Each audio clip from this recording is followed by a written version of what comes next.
بسم اللہ الرحمن الرحیم یا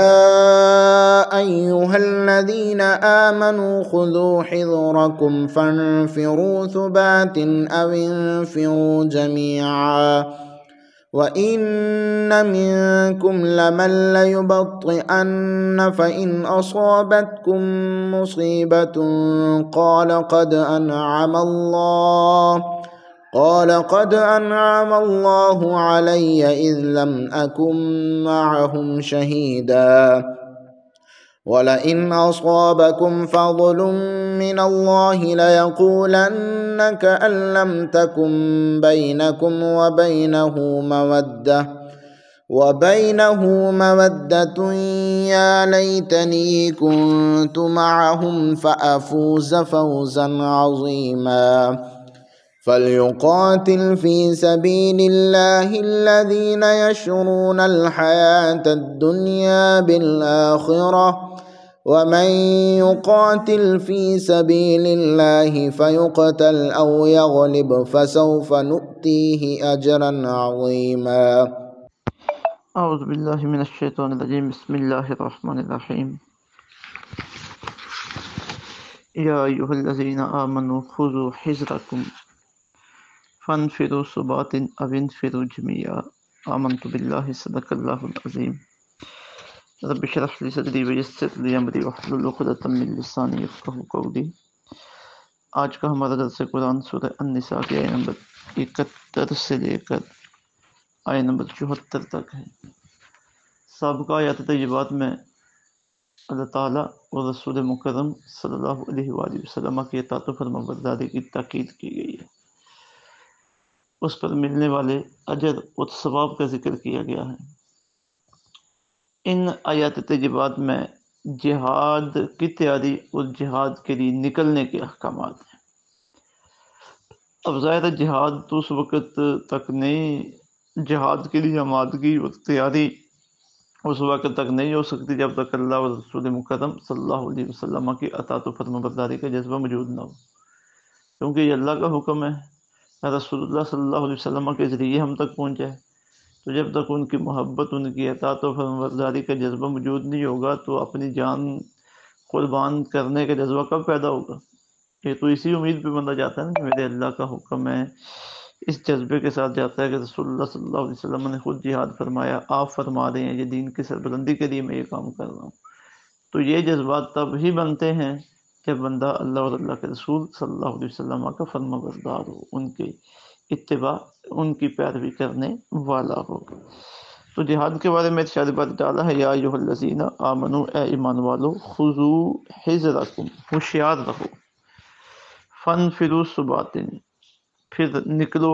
ٹولیاں بنا کر، اب انفروا جمیعا، یا نکلو سب مل کر، وَإِنَّ مِنْكُمْ، بے شک تم میں سے بعض، لَمَن لَّیُبَطِّئَنَّ، ضرور ایسے ہیں جو دیر لگائیں گے نکلنے میں، فَإِنْ أَصَابَتْكُمْ، پھر اگر پہنچے ہے تمہیں مصیبت، کوئی مصیبت، قَالَ، تو وہ کہے، قَدْ أَنْعَمَ اللَّهُ، احسان فرمایا ہے اللہ نے، علی مجھ پر، اذ لم اکم معہم شہیدا، کہ میں ان کے ہمراہ جنگ میں موجود نہیں تھا۔ وَإِنْ أَصَابَكُمْ فَضْلٌ مِّنَ اللَّهِ، اگر ملے تمہیں فضل اللہ کی مہربانی سے، لَيَقُولَنَّ، تو ضرور کہے گا، كَأَن لَّمْ تَكُن بَيْنَكُمْ وَبَيْنَهُ، جیسے نہیں تھی تمہارے درمیان اور اس کے درمیان، مَوَدَّةٌ، کوئی دوستی، یا لیتنی، کاش میں بھی ہو، کاش کنت معہم، میں بھی ہوتا ان کے ہمراہ، فافوز فوزا عظیما، تو حاصل کرتا بڑی کامیابی۔ فلیقاتل فی سبیل اللہ، پس چاہیے کہ لڑا کریں اللہ کی راہ میں، الذین یشرون الحیات الدنیا، وہ لوگ جنہوں نے بیچ دی ہے دنیا کی زندگی، بالآخرہ، آخرت کے عوض، آخرت کے بدلے میں۔ ومن یقاتل فی سبیل اللہ، اور جو شخص لڑے اللہ کی راہ میں، فیقتل، پھر خواہ وہ مارا جائے، اور یغلب، یا غالب آ جائے، فسوف نؤتیہ، تو دونوں حالتوں میں ہم دیں گے اسے اجرا عظیما، اجر عظیم۔ پہلی آیت میں اللہ رب العزت کی طرف سے جہاد کے لیے تیار رہنے کا حکم ہے، یا ایھا الذین آمنوا خذوا حذرکم، اے ایمان والو ہوشیار رہو، مطلب یہ کہ جہاد کے لیے تیار رہو، جہاد کی تیاری کر کے رکھو۔ مطلب اگر گھوڑوں پہ جہاد کرنا ہے، جانوروں پہ سوار ہو کے جانا، تو جانور تمہارے پاس ہونے چاہیے، تیار رہنے چاہیے ہر وقت۔ جہاد میں تلواریں استعمال کرنی ہے تو وہ تیز رکھنی چاہیے، تیر ہیں تو تیر بھی تمہارے پاس موجود ہونے چاہیے۔ اب ہر دور میں جنگ کرنے کے ہتھیار الگ الگ ہیں، اپنے اپنے تقاضے ہیں، اپنی اپنی ایجاد ہیں۔ رائفل کا دور ہے، گن کا دور ہے، ایٹم بم کا دور ہے، ٹینک و توپ کا دور ہے، وغیرہ وغیرہ۔ مطلب یہ کہ جو بھی کسی پر حملہ کرنے کے ذرائع ہیں، وسائل ہیں اور پھر ہتھیار ہیں، وہ تم نے اپنے پاس تیار رکھنے ہیں۔ قرآن شریف میں ایک دوسرے مقام پہ وَأَعِدُّوا لَهُم مَّا اسْتَطَعْتُم مِّن قُوَّةٍ وَمِن رِّبَاطِ الْخَيْلِ تُرْهِبُونَ بِهِ عَدُوَّ اللَّهِ وَعَدُوَّكُمْ، کہ جتنا تم سے بن سکے جہاد کے لیے قوت اور طاقت تیار کر کے رکھو، بندے ہوئے گھوڑے تیار کر کے رکھو، ان سے اپنے اللہ کے دشمنوں اور اپنے دشمنوں کو ڈراتے رہو۔ تو ہر دور کے اپنے تقاضے ہیں، اسلحے کے اعتبار سے، جنگ کے اعتبار سے۔ تو یہ اللہ رب العزت ہمیں ترغیب دے رہے ہیں کہ یہ چیزیں تمہارے پاس ہر وقت موجود ہونی چاہیے، اور جب بھی وقت آ جائے تو پھر تم نکل کھڑے ہوتے ہو۔ پھر فرمایا فن پھر اس بات، پھر وقت آئے تو نکلو ٹولیاں بنا کر، اوین پھر جمعیہ، یا نکلو سب مل کر، جیسے ضرورت ہو، جیسے ممکن ہو جہاد کے لیے نکلو۔ آگے بات آ رہی ہے منافقین کی۔ جب بھی دین کے لیے جدوجہد کی جاتی ہے تو ایک طبقہ ایسا ہوتا ہے جو مفاد پرست ہوتا ہے، وہ کوشش میں اس مقام پہ پاؤں دھرتا ہے، مسلمانوں کے ساتھ ہوتا ہے جہاں پہ اسے فتح یقین نہیں ہو،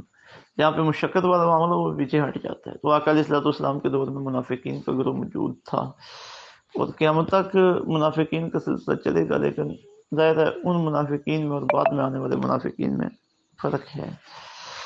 تو فرمایا وَإِنَّ مِنْكُمْ لَمَن لَّيُبَطِّئَنَّ، بے شک تم میں سے بعض ایسے بھی ہیں جو ضرور دیر لگائیں گے، یبطئن لا ضرور، یبطئن دیر لگائیں گے۔ فَإِنْ أَصَابَتْكُمْ، پھر اگر پہنچے تمہیں مصیبت، ان کوئی مصیبت، قال قد انعم اللہ علیہ، تو کہے گا احسان فرمایا اللہ نے مجھ پر، اذ لم اکن معہم شہیدا، کہ میں ان کے ہمراہ جنگ میں نہیں تھا۔ تمہیں شہادتیں ملیں، کوئی نقصان تمہارا ہو، بندے زخمی ہو جائیں، گھر میں وہ بیٹھا ہوا ہے اور اس تک پیغام پہنچے تو بڑا خوش ہوگا، شکر ہے میں وہاں پہ نہیں گیا ورنہ میرا بھی نقصان ہو جاتا۔ بھائی جب جہاد پہ جایا جاتا ہے تو پھر نفع اور نقصان کی فکر نہیں کرتے، پھر مشن کی فکر ہوتی ہے، جس علاقے میں جا رہے ہیں وہ علاقہ فتح کرنا ہے، اللہ کے دشمنوں کو کمزور کرنا ہے، تاکہ وہاں دین کا جھنڈا بلند ہو اور دین کے لیے امن کے ساتھ پھیلنے کا موقع بنے۔ یہ مقصد ہوتا ہے جہاد کا، فتنے کا خاتمہ کرنا، اپنا مفاد جہاد کے ساتھ وابستہ کرنا، اس سے جہاد نہیں ہوتا۔ تو چونکہ منافقین ہر معاملے میں اپنا مفاد دیکھتے ہیں، تو جب جہاد میں مسلمان گئے وہاں پہ پریشانی بن گئی تو کہتے ہیں شکر ہے ہم وہاں پہ نہیں تھے، وہاں نہیں تو ہمیں بھی نقصان ہو جانا تھا۔ وَلَئِنْ أَصَابَكُمْ فَضْلٌ مِّنَ اللَّهِ، اگر ملے تمہیں فضل یعنی فتح ملے یا مال غنیمت ملے اللہ کی مہربانی سے، لَيَقُولَنَّ، تو ضرور کہے گا كَأَن لَّمْ تَكُن بَيْنَكُمْ وَبَيْنَهُ مَوَدَّةٌ، جیسے نہیں تھی تمہارے درمیان اور اس کے درمیان کوئی دوستی۔ یا لیتنی كنت معهم فافوز فوزا عظیما، کاش میں بھی وہاں پہ ہوتا ان کے ساتھ تاکہ بڑی کامیابی حاصل کرتا۔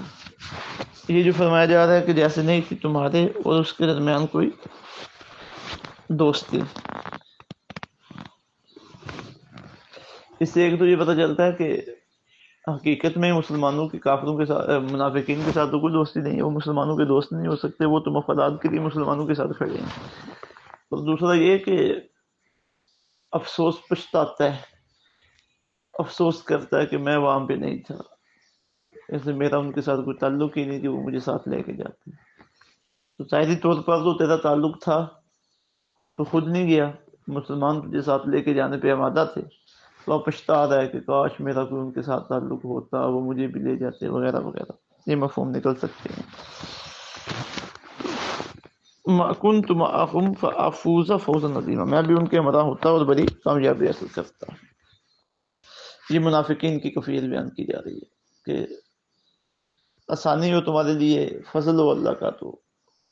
حرص ہوتی ہے کہ میں بھی وہاں پہ ہوتا، مصیبت پہنچے تو شکر ادا کرتا ہے کہ میں ادھر نہیں تھا۔